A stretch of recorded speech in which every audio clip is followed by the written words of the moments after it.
Been in Genesis for a little bit of time now. We're in chapter 34. And as I said today, it's just going to be heavy. As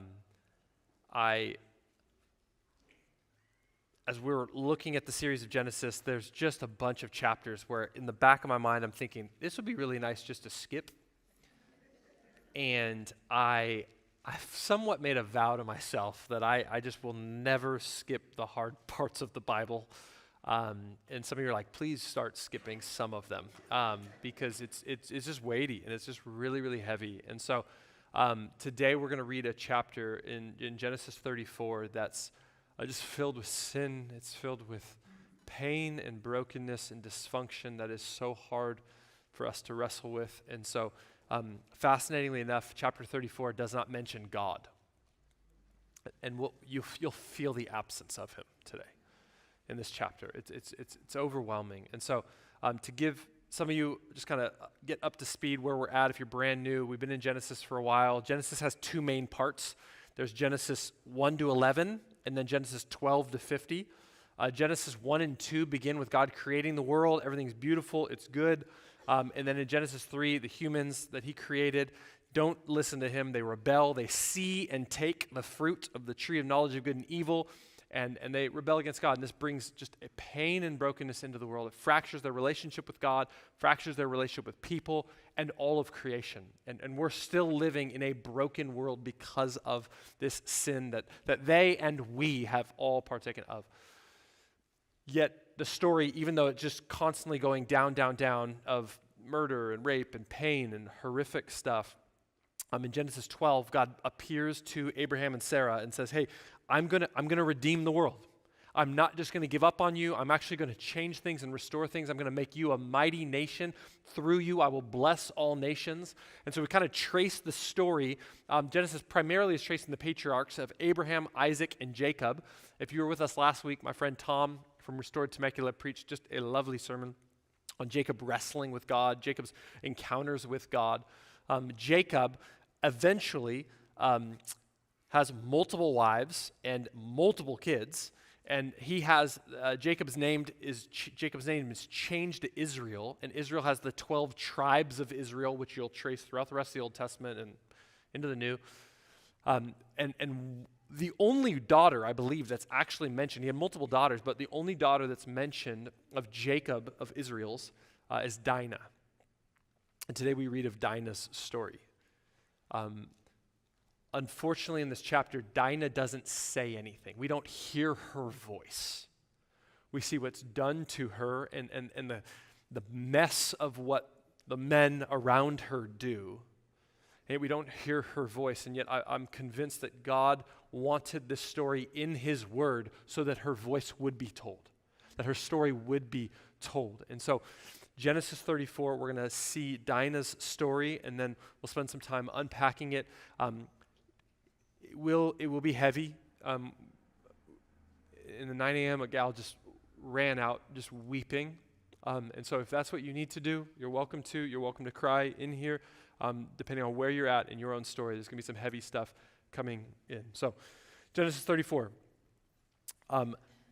Leah's daughter, so Jacob, it's one of his wives, Leah. And again, the Bible constantly is telling us things that happen that aren't right. Things aren't good. God, in Genesis 1, 2, husband and wife, that's how it was. And they're like, we'll do things our own way. 4 wives, the whole deal. Leah's daughter, Dina, whom Leah bore to Jacob, went out to see some of the young women of the area. When Shechem, son of Hamor, the Hivite, who was the region's chieftain, saw her, he took her and raped her. He became infatuated with Jacob's daughter, Dina. He loved the young girl and spoke tenderly to her. Get me this girl as a wife, he told his father. Okay. Again, the Bible is interesting. Sometimes it gives us a lot of detail about stories, and other times it just gives literally words, and you're like, what? And yet it tells us in this story that this guy Shechem, who's basically like the leader of this city, he sees Dina, and then he takes Dina and rapes her. Now, in Genesis, this phrase, seeing and taking, comes up over and over. We see it in Genesis 3, when Eve saw the fruit and took the fruit. When we see that in the Bible, that seeing and taking next to each other, you know something bad is about to happen. That humans are seeing and taking things that do not belong to them and using them for their own desires. And so Shechem does this. He sees and he takes this woman, Dina, and rapes her. And then he becomes infatuated with her and tells his dad, Hamor, hey, I want to marry her. Go get her for me. Chaos. Verse 5, Jacob heard that Shechem, so Jacob is Dinah's dad, Jacob heard that Shechem had defiled his daughter Dinah, but since his sons were with his livestock in the field, he remained silent until they returned. Meanwhile, Shechem's father Hamor came to speak with Jacob. Jacob's sons returned from the field when they heard about the incident and were deeply grieved and very angry, for Shechem had committed an outrage against Israel by raping Jacob's daughter, and such a thing should not be done. So we see the response. Dinah is raped, and her dad, it says he was silent, which is disturbing and very, very sad. Her brothers come in from the field, and when they hear about it, they are deeply grieved and angry. That's a more appropriate response than silence in the face of evil and injustice. Sadness and anger. Okay? Now, unfortunately, they're going to go far beyond a helpful response. But the story is just kind of showing us even some of the cowardice of Jacob, the dad, who's just kind of silent. And some of you, you've been sexually assaulted, and the people who are supposed to protect you are silent. People who are supposed to speak up for you are quiet. And so Dinah's dad is silent. Her brothers are angry and sad. Hamor said to Jacob's sons, verse 8, my son Shechem has his heart set on your daughter. Please give her to him as a wife. Intermarry with us, give your daughters to us, and take our daughters for yourselves. Live with us. The land is before you. Settle here, move about, and acquire property in it. Then Shechem said to Dinah's father and brothers, grant me this favor, and I'll give you whatever you say. Demand of me a high compensation and gift. I'll give you whatever you ask me. Just give the girl to be my wife. But Jacob's sons answered Shechem and his father Hamor deceitfully because he had defiled their sister Dinah. We cannot do this thing, they said to him. Giving our sister to an uncircumcised man is a disgrace to us. We will agree with you only on this condition. If all of your males are circumcised as we are, then we will give you our daughters, take your daughters for ourselves, live with you, and become one people. But if you will not listen to us and be circumcised, then we will take our daughter and go. So you've got Jacob, Israel, his family, his tribe, his little nation, and they're kind of living on the outskirts of this other tribe, this other city of Shechem and his dad Hamor, who seem to be like the main guys, the mayors, the governors, whatever you want to call them. And so Shechem wants to marry Dinah, the woman he's raped. So they make it like a pledge. They're like, hey, can we please have her? What do you need from us? How much? And Jacob's brothers are like, deceitfully deal with them and say, well, we would do that, but we can't because you're not circumcised. Now, I preached an entire sermon on circumcision about a month ago. I know it was a highlight sermon for all of you. But one of the reasons I preached on that was that I'd never have to do it again. I'm just always going to reference it. So you can always go back and listen to that sermon on circumcision. But the circumcision was a sign of the covenant to Abraham and his descendants for the males, right? And so these brothers are going, well, you can't have Dinah because you're not circumcised. You're not a part of our covenant people. But if you want to become part of the covenant people, all you got to do is get circumcised, and then sure, we'll make it happen. Verse 18, their words seemed good to Hamor and his son Shechem. The young man did not delay doing this because he was delighted with Jacob's daughter. Now he was the most important in all his father's family. So Hamor and his son Shechem went to the gate of their city and spoke to the men of their city. "These men are peaceful towards us," they said. "Let them live in our land and move about in it, for indeed the region is large enough for them. Let us take their daughters as our wives and give our daughters to them. But the men will agree to live with us and be one people only on this condition, if all our men are circumcised as they are. Won't their livestock, their possessions, and all their animals become ours? Only let us agree with them, and they will live with us." So Hamor and Shechem, they hear from Jacob and the brothers that you can have Dinah if you all the men of the city are circumcised. So Hamor and Shechem have to go back to all of the men in the city and persuade them that they should get circumcised so that he could marry Dinah. That's a tough sell. So he pitches it. He's like, "Hey guys, so good news.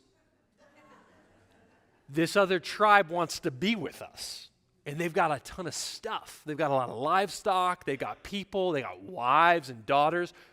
It'll all be ours." And you imagine the men are like, "Yeah, what's the catch?" He's like, "So just this small thing we got to do.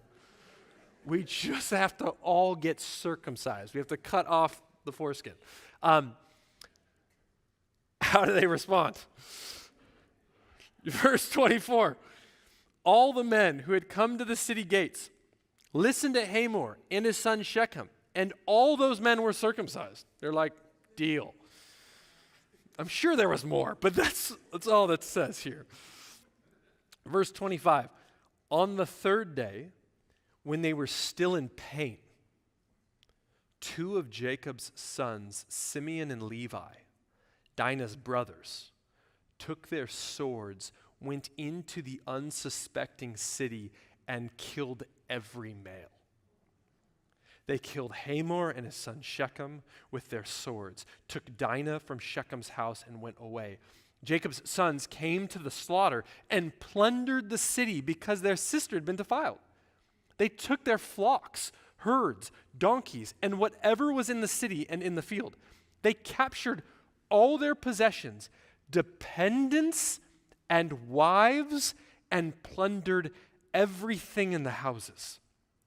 Then Jacob said to Simeon and Levi, You've brought trouble on me, making me odious to the inhabitants of the land, the Canaanites and the Perizzites. We are few in number. If they unite against me and attack me, I and my household will be destroyed."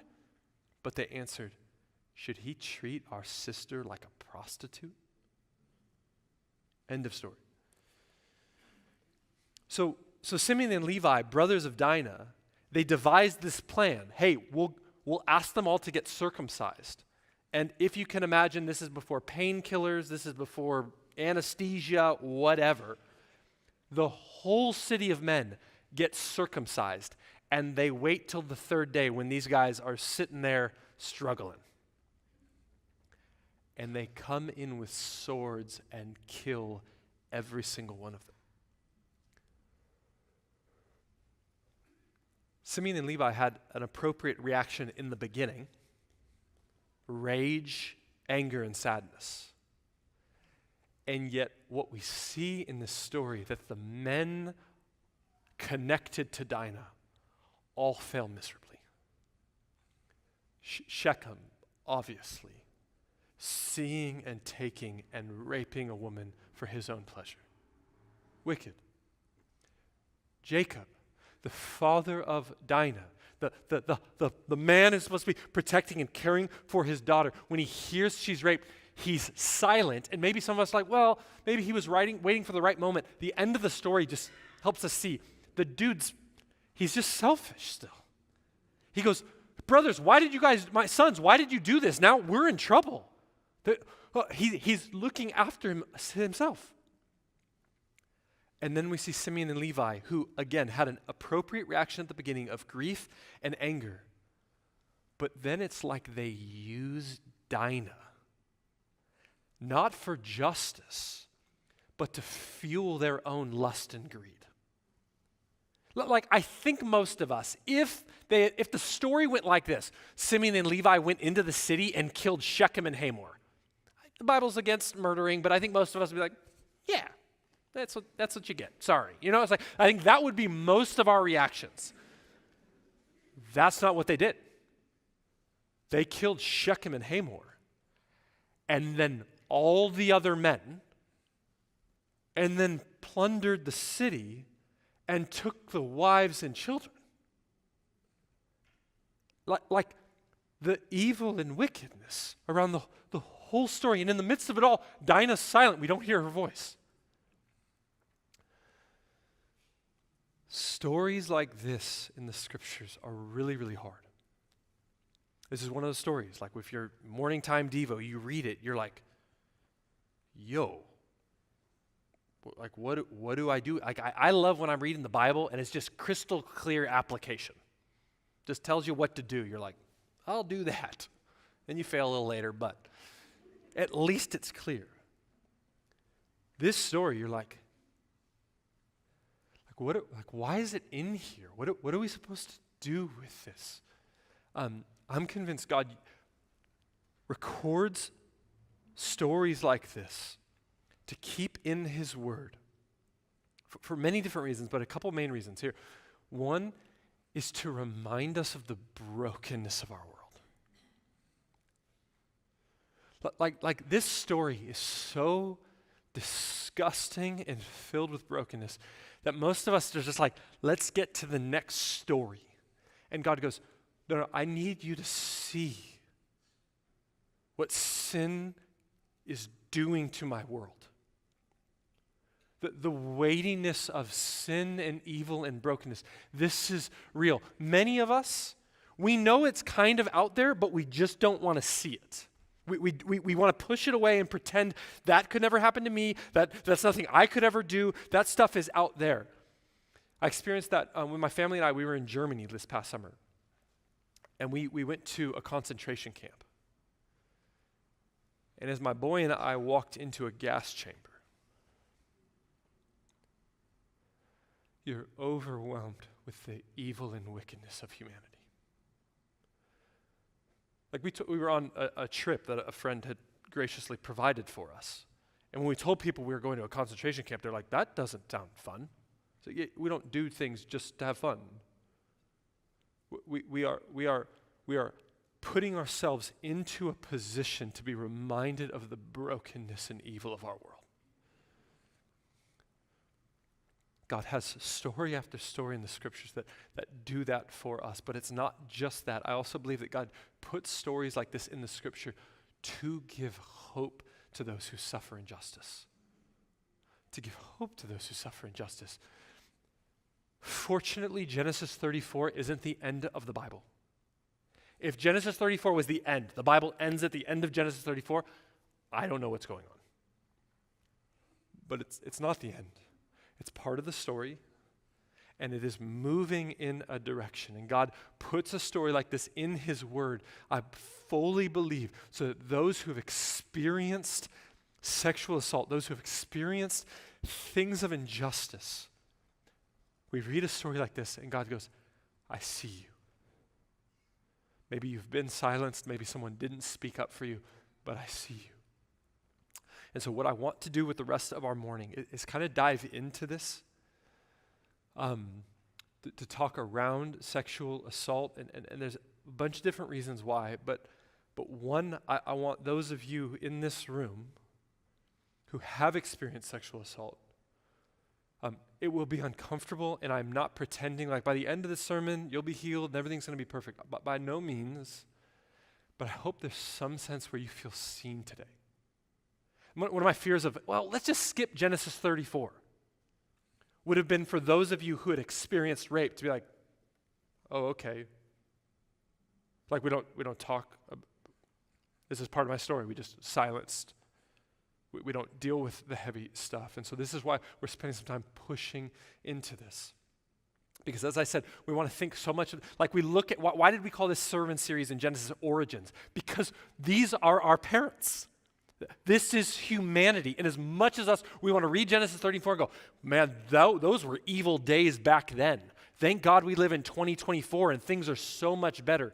Friends, our world is incredibly broken. In their book, Rid of My Disgrace, by Justin and Lindsay Holcomb, they give some statistics. And they're disturbing statistics, but they help us remember that this is still the reality of the broken world that Jesus is redeeming, but is not fully redeemed yet. 1 in 4 women, and 1 in 6 men will be sexually assaulted at some point in their lifetime. Every 2 minutes, someone in the United States is sexually assaulted. Most victims of sexual assault are female. According to numerous studies, between 88 to 92% of sexual assault victims are female and 8 to 12% are male. 1 out of 6 women in the United States has been raped at some time in her life.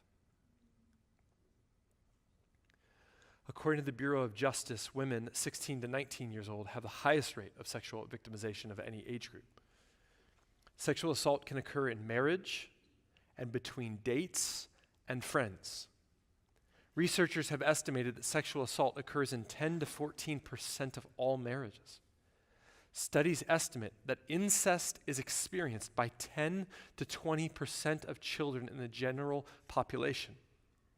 One study reported that as many as 1/3 of all girls and 1/5 of boys have experienced incest. Sexual assault is one of the most underreported crimes due primarily to fear and or embarrassment on the part of the victim. One research report claims that only 5 to 20% of sexual assaults may actually be reported. At the most, less than 40% of all sexual assaults were reported to law enforcement. We're talking about this because this is not just something out there, this is something here. And unfortunately, sometimes in the church has even been part of the problem of silencing and not wanting to talk about these difficult things. And so as much as I didn't want to do this morning, I feel like God is going, let's do this. It's not an accident, it's in my word, and I have hope and healing for the men and women in this church. So, I'm going to basically kind of talk around sexual assault. I'm going to read quite a few quotes, talk about what are the effects of sexual assault, and then where's there hope for healing in the midst of sexual assault. So what is sexual assault? Again, Justin and Lindsay Holcomb in their book define sexual assault like this. Sexual assault is any type of sexual behavior or contact where consent is not freely given or obtained and is accomplished through force, intimidation, violence, coercion, manipulation, threat, deception, or abuse of authority. One of the reasons why I think it's important to define sexual assault is because through many conversations with men and women in my pastoral experience and in my reading and studying, one thing that is common for victims of sexual assault is to not even want to admit that they were sexually assaulted. And there's a denial, there's a suppression for all different reasons of coping mechanisms. It's just easier to deal and making excuses. Well, I'm married and I don't know, and he was my boyfriend and I don't know, maybe I did something. And there's tons of different reasons why it's actually really important to define sexual assault clearly. They later say in the book, if sexual assault is not defined, named, or described, then it remains hidden. As much as I hate the story in Genesis 34, it says it very clearly. Dina was raped. It doesn't make it kind of like, I wonder what was going on. It goes, there was evil and injustice done against her.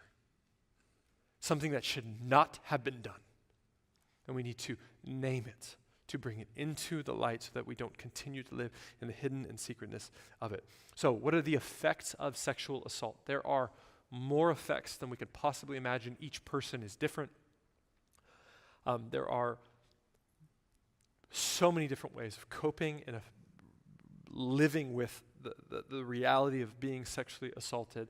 One of the big main things, it's a distortion of the self. It's a distortion of the world. It's a distortion of God, because human beings are not just animals. We are human beings made in the image of God. And the heinous act of sexual assault breaks us. It's such an evil, evil thing that it distorts everything you know. It distorts your view of God. Where is He? Who is He? What is He like? It distorts your view of self. Who am I? What did I do? Is this my fault? So many distortions of the view of self, distortions of people. I can't trust anyone again. This was my dad. This was my friend. This was my whoever it was. It distorts everything. And so in those distortions, though, there are some main effects that are generally true for many victims of sexual assault. And I'm going to name 4 of them, but number 1 is shame. Shame is one of the most common effects of sexual assault. Pete Scazzaro defines shame as the intensely painful feeling or experience of being fundamentally flawed, defective, unworthy, and deficient in some vital way as a human being. When I've talked to victims of sexual assault, oftentimes there's a narrative in their mind of, I'm dirty, I'm worthless, I'm gross. Maybe I did something to deserve this. This is what's so tragic about all sexual assault, but especially abuse and assault on children. Children have an inability to see things fully clearly because they're utterly dependent upon parents. And so they have coping mechanisms to help them make sense of the broken world they're living in. And one of their main coping mechanisms is to believe they're the problem. In her book, Trauma and Recovery, Judith Lewis Herman explains this. She says, when it is impossible to avoid the reality of the abuse, the child must construct some system of meaning that justifies it. Inevitably, the child concludes that her innate badness is the cause. The child seizes on this explanation early and clings to it tenaciously, for it enables her to preserve a sense of meaning, hope, and power. If she's bad, then her parents are good. If she's bad, then she can try to be good. If somehow she has brought this fate upon herself, then somehow she has the power to change it. If she has driven her parents to mistreat her, then if only she tries hard enough, she may someday earn their forgiveness and finally win the protection and care she so desperately needs. Assault and abuse distorts our view of ourselves. It brings a shame that is not just an every once in a while, but a shame that can shape your entire life. Feeling you're dirty and worthless, no one wants you. If only people knew what had happened, you would be fully rejected. Another effect of sexual assault is numbness. It's a deadness where you've experienced such pain, physically, emotionally, psychologically, that feeling anything is so difficult that your coping mechanism just begins to just shut it all off. Not just the difficult emotions. When you shut off and numb and deaden even the difficult emotions, it overlaps into the joyful emotions. So you begin to just deaden everything, to feel numb to the whole world. Stephen Tracy, in his book, Mending the Soul, a book on assault and abuse, he writes, emotional numbing is complex. It can be a conscious choice, or it can be an automatic response to extreme stress. For some victims of trauma, emotional numbing proves insufficient to ease their distress, so they resort to drugs and alcohol to numb their pain chemically. While numbness or dissociation at the time of the trauma can provide immediate emotional protection, over the long term, it comes at a high price. One abuse expert wisely observes, dissociation does not take the abuse away, it takes the person away. And so you just start shutting things off and you become dead inside. And it's hard to experience anything. And this is why oftentimes sexual assault victims have even a hard time experiencing intimacy in a healthy marriage if they experienced in the past because they've shut things down. So numbness, and another is despair. Despair is living without hope. It's not seeing any possibility of light at the end of the tunnel. It's an overwhelming sense of, this is the end of my story. It's despair. It's depression. It's a difficult, why should I even get out of bed? Like the world is so dangerous, the world is so broken, and it's an overwhelming sense of there's no hope for me. There might be hope for other people, but there's no hope for me. Justin Lindsay Holcomb, right, despair is the most commonly reported symptom of sexual assault. Feeling that you lost something, whether it's your innocence, youth, health, trust, confidence, or sense of safety, can lead to despair. For those who have experienced the evil of sexual violence, it's likely that you've had an encounter with despair and depression. And one of the other effects, again, there's many, many more, but the last one I'm going to mention is isolation. Oftentimes, those who have experienced sexual assault begin to experience deep isolation. Why? Because you were hurt by a person. You were hurt by people. And people begin to be those that you cannot trust anymore. And so it's safer for you to cut off relationships, even healthy ones, because you just can't trust. I trusted this person and look what happened to me. And so a common effect of sexual assault is to begin to push people away, that whether consciously or subconsciously, and you begin to live in isolation. No one understands me, no one gets me, no one's going to hurt me again. And you begin to experience this isolation. Why do I say these 4 effects? It's very helpful to give language to things we feel and experience. Oftentimes, we don't have the tools to know exactly what's going on. I mean, this is one of the major things you do in parenting. Your kid's throwing a temper tantrum. They don't know what's going on. 1, they might need discipline. 2, they might need you to listen to them. There's a complexity of things going on. But at the end of the day, they don't know how to regulate their emotions. And so we need to help them through both love and truth, give them language for what they're experiencing. The same is true for all of us. And so we give language to these things so that we can better understand what we're experiencing in the hope that there's healing. Unfortunately, in the church, we oftentimes do a good job of preaching the gospel to sinners, but not to sufferers. That's a quote from Brad Hambrick in his book, Becoming a Church That Helps Those Who Have Been Abused, something like that. And it was a brilliant line I read this week, and I was like, that makes a lot of sense. If someone's in sin, I know how to preach the gospel to them. Repent, there's forgiveness in Jesus, let's go. But sometimes someone's just suffering, and they don't need to be told to repent.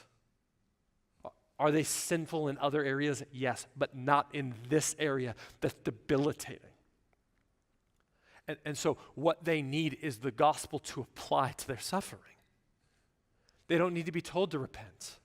They don't need to be told to seek forgiveness when we're talking about sexual assault.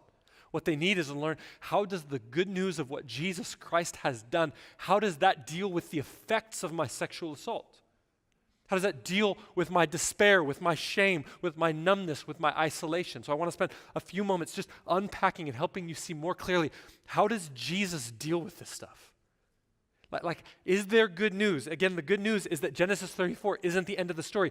Genesis 12, God comes to Abraham and says, I'm going to send one who will redeem and restore all things, who will be a blessing to the nations. And we're waiting for that person to come throughout the Old Testament. And on page 1 of the New Testament, he's here. His name's Jesus. And when he shows up, he does exactly what we need him to do. He brings hope to the hopeless. He brings freedom to the oppressed, healing to the sick. This is what he's doing. So shame. How does the gospel apply to shame? And now this is true of you whether you experience sexual assault or just something else where you live in a constant sense of shame. What is shame? It's that distortion of yourself. It's a view of yourself that's distorted. Now let me pause for a moment. There is a healthy version of shame. Our culture almost has no context for this. You should feel ashamed if you do something shameful. Okay? If you're a perpetrator of sexual assault, you should feel shame for that. That shame is a God-given gift that should lead you to repentance and take on the consequences. Healthy shame is good. What we're talking about is toxic shame. That shame that goes, I am dirty. I am worthless. It's a view of yourself that you are broken and you deserved it or whatever it is. It's an overwhelming sense of a distorted view. How does the gospel apply to that?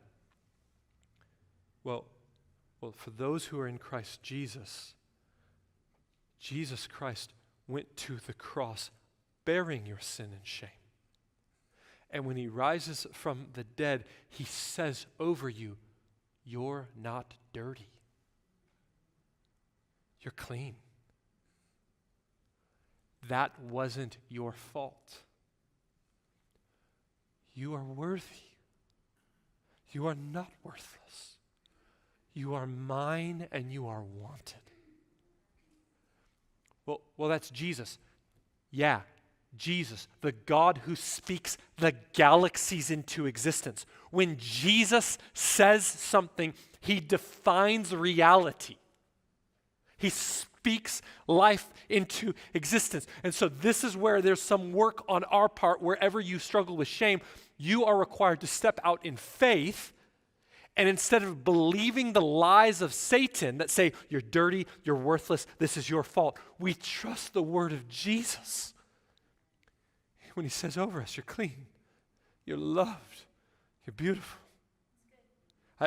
His word's more true than my feelings. And I allow him to say those things over me. Hebrews chapter 12, verse 1 and 2. It says, therefore, since we also have such a large cloud of witnesses surrounding us, let us lay aside every hindrance and the sin that so easily ensnares us.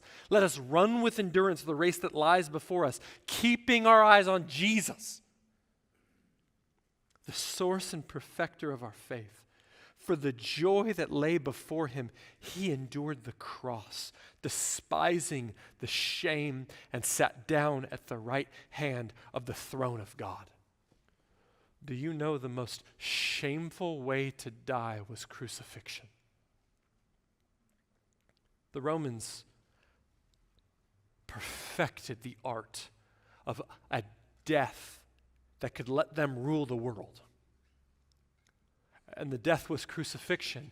Enemies of the state that did not bow and obey Caesar would be hung naked on a cross as people who walked by would spit on them, urinate on them, mock them, whatever it was, and said, this is what you get for going against the state. This is what you get for being a rebel. Jesus did that for us.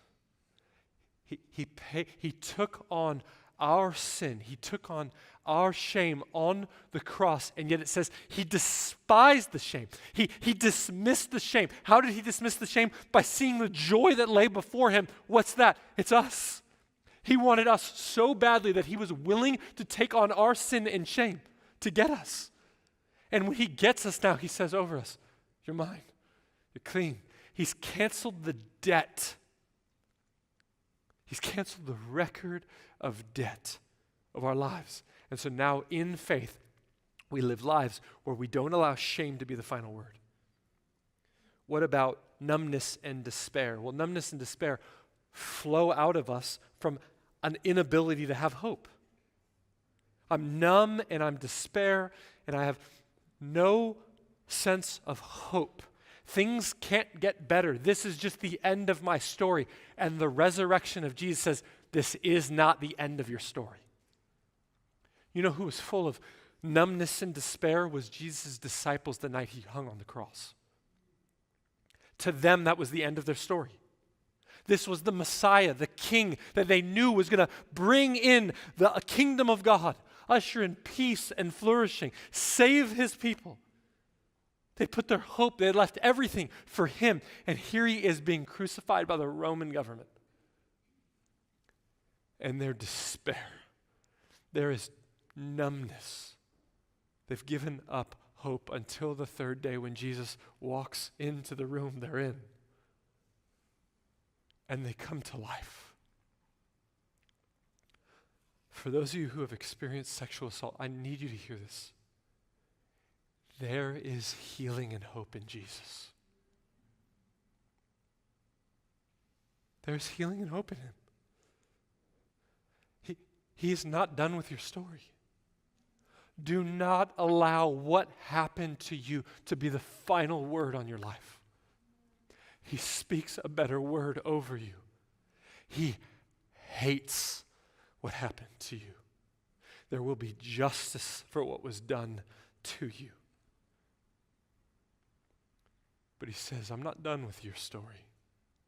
There's hope for you. If I can be raised from the dead, I can raise your life from the dead. There's healing and there's hope for us all. And the last one is isolation. How does the gospel deal with isolation? Well, what is isolation? Is that coping mechanism. I've been hurt by people, so I push people away. And they all make sense. And yet Jesus Christ did not save us simply so that we could go to heaven one day. Jesus did not save you just so that you could have a personal relationship with God. He also saved you to adopt you into a family called the church. And I know you've been hurt by people, but one of his main ways of you being healed is through people.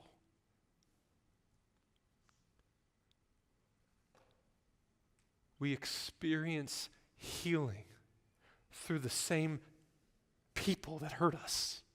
Not the same people, but through people. And this is one of the stories I've seen over and over in our church of men and women who have been assaulted, who have been molested, who have experienced pain, where they've pushed people away. They step out in faith and begin to share their story with others. And there's fear, there's worry, and yet by God's grace, as they step out and trust their story to mature men and women who love Jesus, they feel seen, they feel loved, and they start to have hope that there's healing for their story.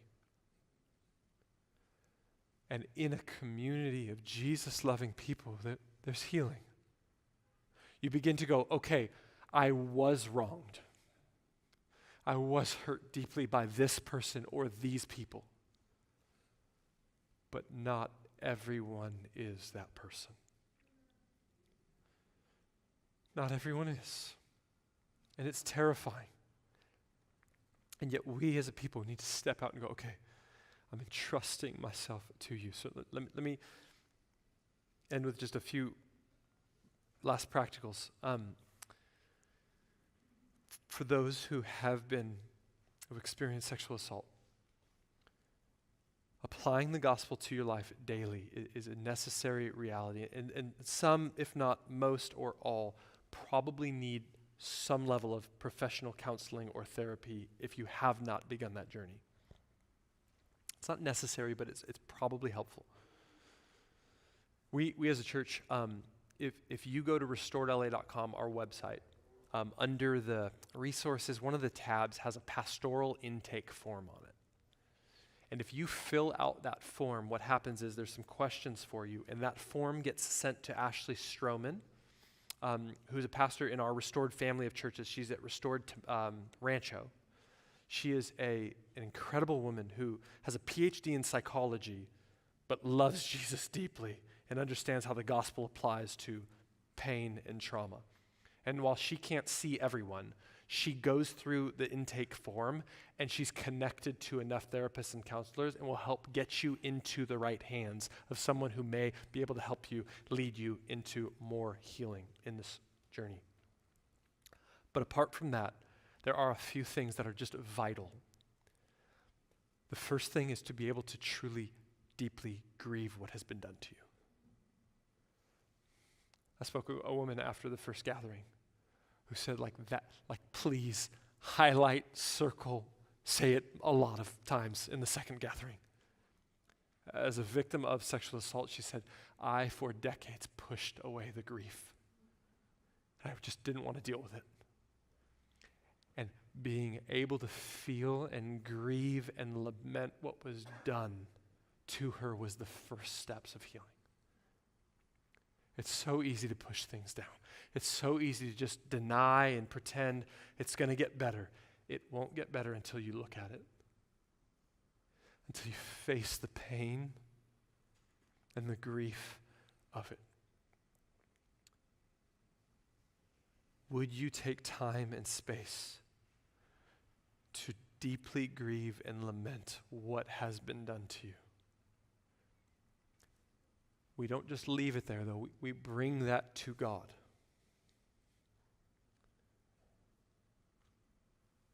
You grieve and you mourn in the presence of a God who weeps with you. We grieve and we mourn and we bring our sadness to God. We bring our anger to God. We bring our doubts to God. We bring our confusion to God. We do all of this. And this is something we talk about all the time as a church, that prayer is our pouring ourselves out to God. Therapy is good, but you need God.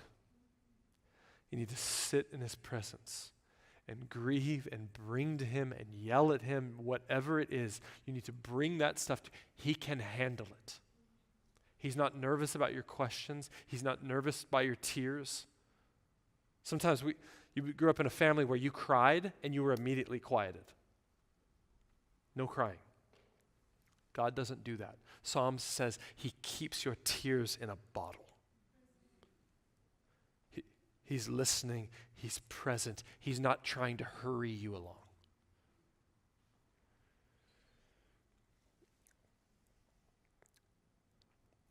This last one is hard, and I am not pressuring anyone into doing this. This is on your own timeline, but I cannot encourage you enough at some point to bring this story into the light, to share with trusted friends. Part of me hated preaching this sermon because I'm not a victim of sexual assault. And so I can't understand the depths of those who have. And yet I've sat with men and women in our church who have. And part of me didn't want to preach today. I just wanted to have a few of you come up and share your stories.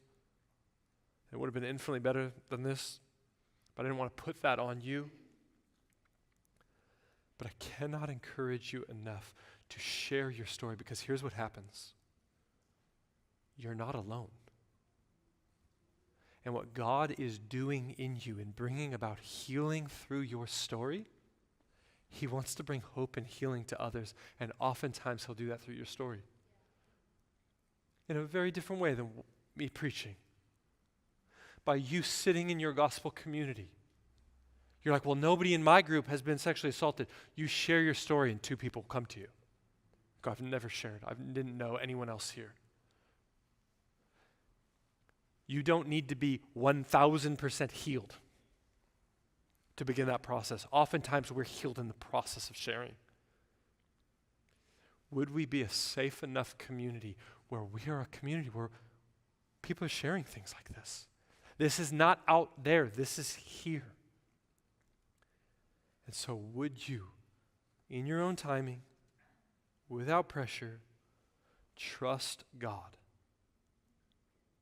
2 Corinthians 1 talks about God being the God of all comfort, who comforts us in our afflictions so that we can comfort others in their afflictions. God's not done with your story. he would love to use your story to bring hope and healing to many others.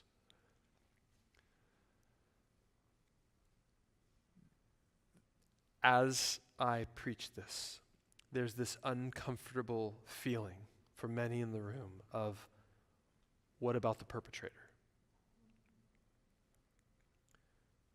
What about the one who's committed sexual assault? We can focus on the statistics of the victims, and yet those statistics happened by people, to people. And I've been pastoring long enough to have processed with people who have been perpetrators of sexual assault. The gospel is so scandalous that Jesus Christ offers forgiveness and grace to perpetrators.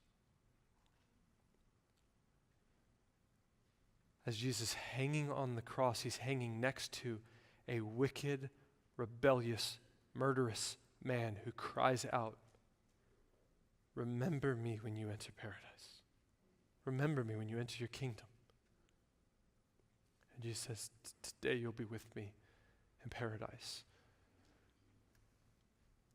This is complex because what many perpetrators may want is a secret forgiveness by God without walking in the light and confessing and experiencing the consequences for their sin. But there is no forgiveness without true repentance. And so for those of you who may be in the room and you've sexually assaulted, you've been a perpetrator, Jesus wants to forgive you. He wants to even heal you, but he will not do that until you step into the light, until you're ready to deal with the consequences. Our world, we are living in a cancel culture world.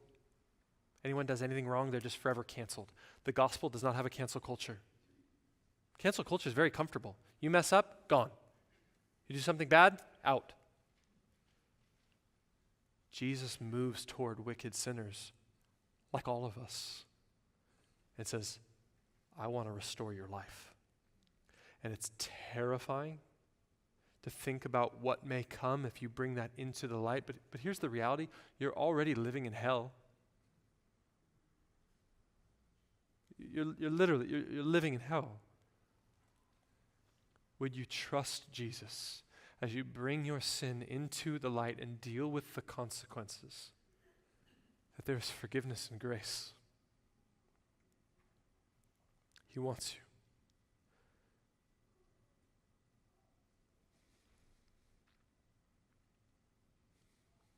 Jesus, help us.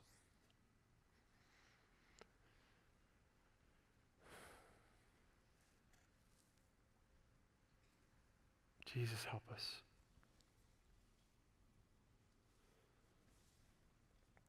Thank you for your mercy on us. Thank you for your comforting presence.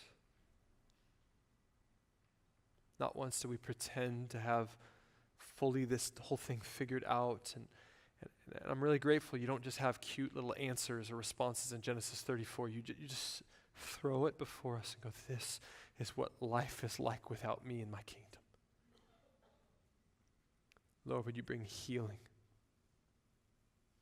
Jesus, for those in this room who have been sexually assaulted, but they don't know you, they haven't trusted in you, especially maybe the reason they won't trust you, the reason they won't put their faith in you is because of the sexual violence that's been done to them.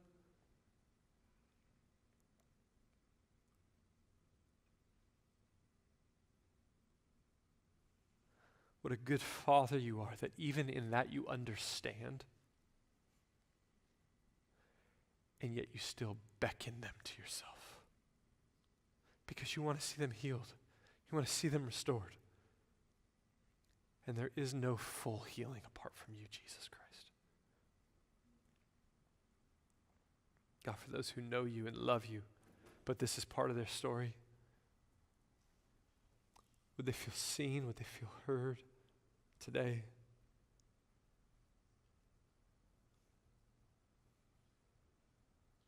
would you help us continue to be a church that is a safe space for men and women to share their stories. That we would never, ever cover things up. We would never silence. We would never do things that are convenient. But we'd walk in the health and truth and the love of your Spirit. We love you. It's in your beautiful name. Amen.